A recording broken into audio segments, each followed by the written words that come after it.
Good evening and welcome to the Business Day. I'm Vashan Brown.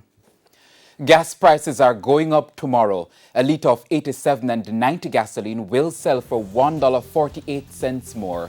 It's costing $2 more for automotive diesel, while ultra-low sulfur diesel will increase by $1.29. 84 cents will be added to the price of kerosene. Propane is up 25 cents and butane will cost 48 cents more. And oil futures climbed today to tally a third straight session gain. Oil for delivery in January edged up by 20 cents to settle at $47.82 a barrel. The Financial Investigations Division, FID, is complaining that sluggish processes at the court are hampering the organization's ability to take the profit out of illicit financial activities. Acting Principal Director of the FID, Keith Darien, argues that it currently takes 3 years for an asset recovery case to be heard in the Supreme Court. To make matters worse, it takes up to 6 years for money laundering prosecutions to be finalized in the parish court, and between 2 to 4 months to hear an application for investigative or restraint order in the Supreme Court. Senior UK consultant at the FID, Gary Dixon, explains the challenges.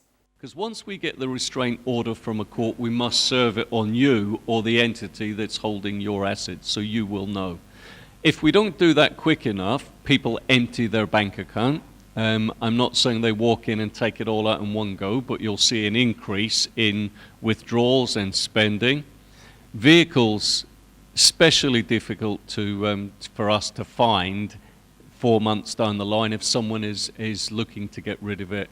And they don't get rid of it in the way that you might ordinarily think by placing an ad in the Gleaner and selling it. It's passed amongst other people. They still own it, but it's disappeared as far as we're concerned. Currency trading ended today with the US dollar selling for $144.12. The Canadian dollar sold for $113.15. The pound is going for $192.74, while the euro closed at $177.28. The JC Index lost 2,243 points today, while the Junior Market Index gained 10 points. Among the winners were Trans-Jamaican Highway US dollar shares, Knutsford Express Services, Berger Paints, Medical Disposables and Supplies, and Radio Jamaica. On the losing side, Stationery and Office Supplies, G West Corporation, CNWJ Cooperative Credit Union Deferred Shares, Jamaica Stock Exchange, and Caribbean Producers Jamaica. And that's the Business Day. I'm Vashan Brown. Have a good evening.